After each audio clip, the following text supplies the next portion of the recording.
How to make a name invisible on Instagram.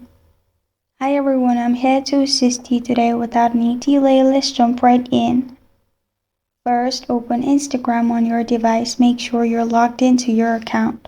Then click on your profile at the bottom right and click on Edit Profile in here.